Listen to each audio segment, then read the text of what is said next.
নিজের মায়ের কাছ থেকে ছোট বড় যে কোনো উপহার পাওয়াই কিন্তু সন্তানের জন্য বিশাল একটা ব্যাপার।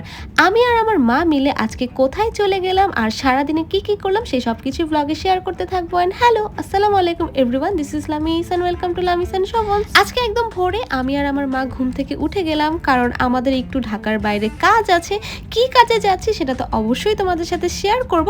তবে ঘর থেকে বের হওয়ার আগেই ব্রেকফাস্টটা সেরে নিচ্ছিলাম। তবে এত সকালে না বেশি কিছু খাওয়া যায় না, তো এখানে আমি একটা মজাদার বাটার বান খাচ্ছিলাম আর সেই সাথে দুধ চা খেয়ে নিচ্ছিলাম যাতে ঘুমটা কেটে যায়। সত্যি কথা বলতে বেশ অনেক দিন পর এত সকালে ঘুম থেকে উঠা হলো। ইউজুয়ালি স্কুল কলেজ ভার্সিটির পর এত সকাল সকাল আর ওঠাই হয়নি। তবে সকালবেলা ঘর থেকে বের হবার পর এই ঠান্ডা আর ফ্রেশ বাতাসে না মন মেজাজ আসলে অনেক ফুরফুরা লাগছিল। আচ্ছা, এবার তোমাদের সাথে শেয়ার করে ফেলি যে মা আর মেয়ে মিলে আজকে কোথায় চলে যাচ্ছি।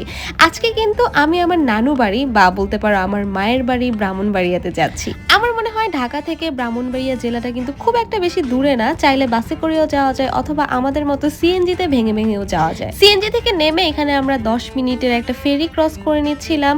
মোটমাট 3 থেকে 4 ঘন্টার মধ্যেই কিন্তু আসলে ঢাকা থেকে ব্রাহ্মণবাড়িয়াতে পৌঁছে যাওয়া যায়। আমরা যখন সকালে বের হয়েছিলাম তখন কিন্তু একটু একটু বৃষ্টি পড়ছিল, তবে এই সময়টা এসে না ওয়েদারটা এত বেশি সুন্দর হয়ে গিয়েছিল। বাই দ্য ওয়ে, কার কার সাথে এরকম হয় জানি না, তবে আমার ক্ষেত্রে যেটা হয়, লঞ্চ ফেরি বা নৌকা যেটাতেই উঠি না কেন এই মুড়ি মাখা, চানাচুর মাখা, আমড়া ভর্তা এগুলো আমার খাওয়াই লাগে। জানি একদমই হেলদি না, তবে কেন জানি লোভ লেগে যায়। এরপর ফেরি থেকে নেমে গ্রামের একটা নর্মাল রেস্টুরেন্টে আমরা ডিম পরোটার চা খেয়ে নেই।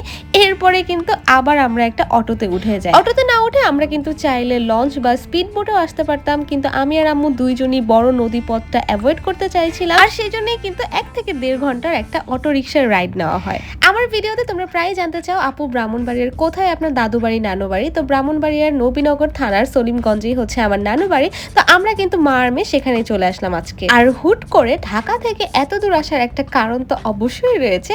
সেটা হচ্ছে আম্মু আমাকে বেশ কয়েকদিন ধরেই না বলছিল গোল্ডের কোনো কিছু একটা পছন্দ করতে, সে আমাকে নাকি গিফট করতে চায়। তবে আমার আম্মুর একটা শর্ত ছিল, আম্মু তার গ্রামের বাড়ির স্বর্ণকার ছাড়া আর কাউকে তেমন একটা বিশ্বাস করতে পারে না। আর সেই জন্যই কিন্তু গোল্ড কেনার জন্য আমরা ঢাকা থেকে ব্রাহ্মণবাড়িয়া চলে এসেছিলাম। তো শুরুতে আমি নিজের জন্য কিছু বালা দেখছিলাম আর এখানে আম্মু তার জন্য কিছু ইয়াররিং দেখছিল।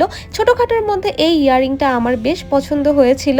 আর এখানে একের পর এক বালা আমি ট্রায়াল দিয়ে যাচ্ছিলাম। আর স্বর্ণের দামের কথা তো তোমরা সবাই জানো, স্বর্ণ তো এতটুকু চোখেও লাগে না, কিন্তু দাম হচ্ছে একেবারে আকাশ ছোঁয়া। কেনাকাটা করার পর দোকান থেকে আমাদেরকে দই খাওয়ানো হলো। এরপরে আম্মু তার নিজের গ্রামের বাজারে চলে গেল। আমার মা শুটকি যেখানেই দেখবে সেখান থেকেই তার শুটকি কিনে নিয়ে আসা লাগবে।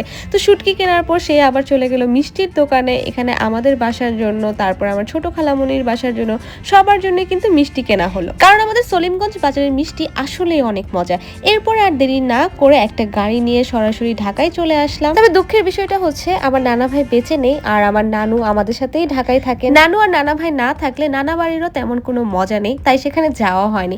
আবার কখনো নানু বাড়িতে গেলে সেই ভিডিও অবশ্যই তোমাদের সাথে শেয়ার করব। আচ্ছা, এবার বলি, রাতের বেলায় আমি নানুকে রিকোয়েস্ট করছিলাম যে এত বড় একটা জার্নি করে এসেছি, তোমার হাতের ঝাল ঝাল কোনো কিছু রেডি করো। তো এখানে নানু মজা করে বাদাম ভর্তা করছিল আর সেই সাথে এটা সম্ভবত চ্যাপা শুটকি, যেটা কিনা আম্মু আজকেই কিনে নিয়ে এসেছিল।